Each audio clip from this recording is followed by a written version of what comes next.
Hello, boys and girls. Hi. This is Ted. This is RidewTed. Look where I am. I'm back on the bike. Big surprise, I'm not supposed to be. Well, the thing is, maybe you don't know. Maybe you do know. I guess you do know. 4 weeks ago, I was walking my dog.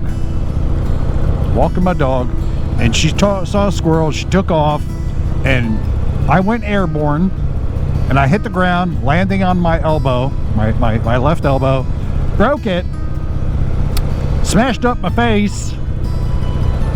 Wasn't much there because, well, I should say damage didn't matter because it wasn't really much of a face anyway, but I smashed my face. And so I went to the doctor, and they wrapped me up, and they said, you're going to be, they might put you in a cast. They did not put me in a cast, but they said, don't do any heavy lifting or anything. Don't ride the motorcycle, don't ride the bicycle for at least 5 weeks, 6 weeks maybe.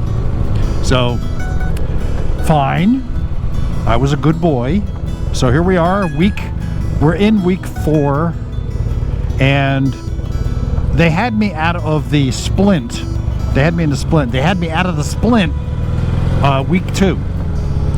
So they said, just take it easy, put it in the sling if you need to. If it starts to bother you, do whatever like that. Okay, fine. But immediately I started, because I have to, moving stuff. Because, well, we're selling our we have a piece of property we're selling, and there's a small building on it we have to clean out. We're emptying the building out. Long story short, I'm lifting a lot of heavy shit. A lot of heavy stuff. Refrigerators, air conditioners, tables and sofas, and I'm lifting a lot of heavy stuff, right? So, in lifting the heavy stuff, I figure well, you know, I've been doing this lifting heavy stuff now for 2-3 weeks now.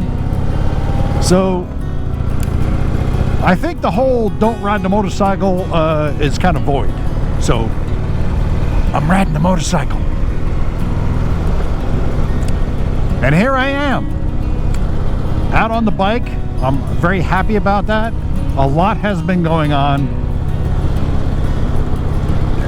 Just the TED world has been out of control. It's just been stupid out of control.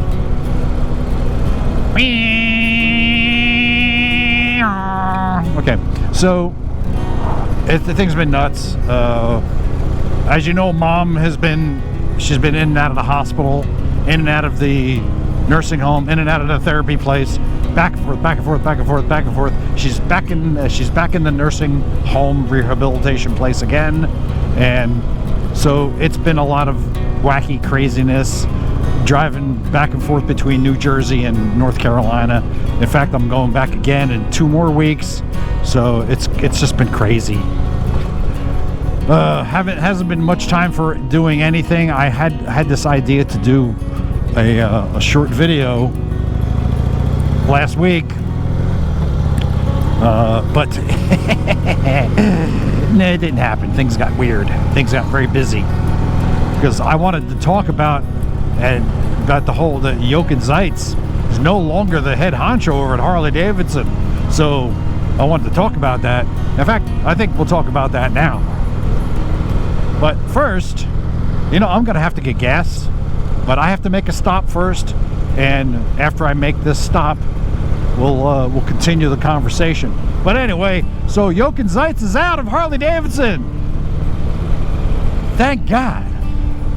You know, look, I don't know the dude, and he had some great ideas, but at the same time, he had a lot of bad ideas. And look, everybody's saying, well, he's a European. Why isn't a European running an American company? I don't know. Somebody had, I guess the board as in B-O-A-R-D, board members, they could be board members, B-O-R-E-D, but they decided that, hey, let's put this guy in charge and let him call some shots. And it was a grossly bad idea. Because Jochen, he had some ideas, you know, and I dig that he pushed the Pan Am through. That was good. I'm glad that happened. There are some other things that happened that, you know, shouldn't have happened, like canceling of the Bronx, the Harley Davidson Street Fighter. They took it off the shelf completely. I'm like, why? You nuts? Come on. So I'm hoping that whatever person they put in charge. Now listen, my hat, I threw my hat in the ring, and I've already told them, so look, if you want somebody to run the company, by all means, just give me a call, because I have got some great ideas that will spark some really great interest in Harley Davidson. But I have yet to hear. So no, seriously, I know somebody at Harley Davidson, so I say, look, tossing my hat in the ring here. So if they want to hear my ideas. So anyway, not that I expect anything to come out of that, but anyway. So but yeah, if I were in charge of Harley Davidson, what would happen? Well, first of all, let's start with the product line will continue just the way it is, okay? More colors. If you're gonna put it this way, I love the Harley Davidson paint. You gotta admit, is the greatest paint schemes ever. The beautiful paint that they have on their bikes is amazing. But why is it only available on certain motorcycles? Certain motorcycles only have access to that paint. You get some motorcycles that have, like the Heritage, for example, they got 7 different paint schemes, right? And meanwhile, like the Sportster, the Sportster S, will only have 1 or 2. Every paint scheme on every motorcycle. That's my rule. Okay, I gotta make my stop. We'll get right back with you very shortly. So, okay.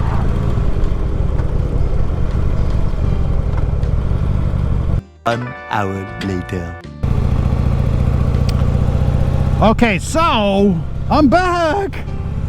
Little pause there. Had to stop and visit some peeps. Peeps who bought my book. They bought 4 copies of my book and asked me to sign them because they were sending them to friends. Have you bought my book? Getting good reviews, by the way. The audiobook is done. People are loving it. So I'm happy. You know, I'm not making millions. I didn't expect to, but it's good. I'm happy with the response, and I've already started working on this second book. So that's pretty interesting. Anyway, so getting back to what I was saying, now that Jochen Zeitz is out and some things that I would like to see happen, of course, like I said, bringing back the Bronx and putting that actually out there would be the number 1 thing to happen. Number 2 thing to happen would be, why isn't there a smaller displacement Pan America? Right, we have it's the 1250, so let's get the well, they already got the 975, which is in the Sportster S and in the Nightster, but let's take that down a step even further. I mean, the 975, put that in a Pan America. All right, let's do that. Let's bring it down a little lower. Let's get a 650, something like that, somewhere around that range. And like I said, let's make every color available on every bike. Why not? Why just on certain views? And the other thing, let's bring back the Sportster in the form it was, but let's put that new engine in it. All right? Let's get the, you know, the Iron 1200, whatever. Do that. Let's get the 48. Why wouldn't you have that? People love these bikes. Why would you take that away? That's so stupid. So let's get that going. And then, you got the Hydroglide. They released the Hydroglide last year because of the movie, The Bike Riders, which was okay, by the way. It was just okay. So why make it just a limited edition 1500 made? Let's keep it going. Let's make it available for everyone. And let's lower these prices. First of all, I mean, we don't need to make that much. I mean, come on. But that's the investors. That's the problem with investors. Investors drive the price of everything and they don't give a shit. But that's just me. That's my thoughts, right? Let's take... Now, you guys know with Janus motorcycles, right? That's like what's shown here. It's like a modern classic. So let's take something like one of the early 1910 Harley Davidsons, like this, and let's modernize it, make it available now. Let's put a new type of engine in it, similar to that, single cylinder, right? Let's make that available. Let's build that. That will sell like, as long as you're not pricing it out of the park, oh my God, people will buy that shit up. I would. I would definitely get one. And we're bringing back the V-Rod. That's what we're going to do. We're going to bring back the V-Rod too. It was a great bike. Why would you get rid of it? It was just a great bike. There's a couple other things that I would like to see happen, but right now that's like the most of it. That's just, and make these bikes available affordable for people. We don't need $100,000 bikes. We don't need $40,000 motorcycles because the regular guy can't afford it. We just don't. So that's Ted's take on Jochen Zeitz out. And what I think should come in. Now that I'm able to ride again, I'm going to start trying to get out every week and doing a ride, doing a video. It's been difficult because I've been doing a lot of stuff and all this mom thing, and like I had said, I've been moving furniture and moving stuff, and so I'm able to at least get out and do stuff. So doing that, in the past few weeks I've been invited back to Sturgis. I said I wouldn't be going back, and I probably won't be, but I was offered free camping at the Buffalo Chip. But again, it all comes down to the money, and it's, if I, like I said before, the only way I would go back again is if I trailered, had a RV of some sort, or I was staying in an Airbnb again. But yeah, no, I don't think it's going to happen. But who knows? Things could change. Now that I know what goes on and what I should be doing while I'm there, it's a different story. It was a wonderful experience. I kind of enjoyed myself. I would rather have stayed someplace else where I could have more fun. But I don't know. I don't really know. In other news, my plans to ride the Blue Ridge Parkway, Skyline Drive, Cherhola, and the Snake. Back of the Dragon. Ride the Dragon. Right? Back of the Dragon? Snake. I forget. That's been dashed. It's gone. Why? Well, when the hurricane passed through last year, it ripped out quite a bit of the Blue Ridge Parkway, and it's not rebuilt yet. They still haven't rebuilt it. But so if I can't do the whole thing, there's no sense in me doing it. Will I make it out to do the Snake? I don't know. But I'm trying to consider things, what I can do, what kind of ride I can do. There is going to be a Saddle Store 1000 on the Heritage and on the Sportster. And I have a couple other rides that I would like to do, but that's where I'm at right now with the whole thing. So we'll see. But yeah, I can't. Unfortunately, the Tail of the Dragon's not going to happen. I don't know. We'll see about that. But the Blue Ridge Parkway's not going to happen. That's not going to happen. So, unfortunate, but it is what it is. And other stuff, if you're not a podcast listener, we just passed our 10th anniversary. And we haven't been doing very many episodes because I've just been too busy to do a show. But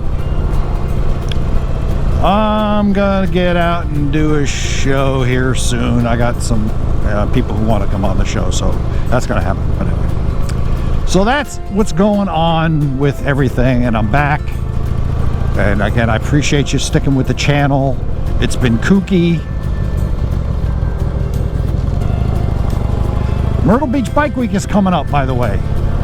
So I will be going to that like I usually do. I have that trip to New Jersey coming up, which is not a motorcycle trip, unfortunately. But when I get back from that trip, that week, I will be hitting Myrtle Beach and doing the usual thing. So I hope you guys are going to be around for that. And that's it. That's it for now, boys and girls. So thank you very much for coming back to the channel, and thank you for being patient.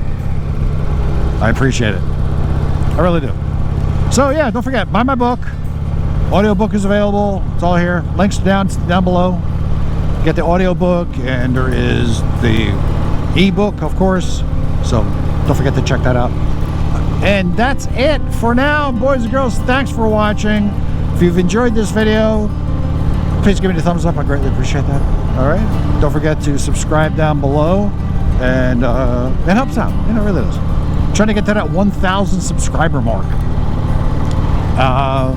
Don't forget to comment, because you know I always respond to your comments, unlike some other people. But yes, always comment. And that's it. And I will see you in the next video in another week. All right, kids. That's it for now. This is Ted. Ted out. Me and Woody. See, Woody's there. Peace out. Rock and roll.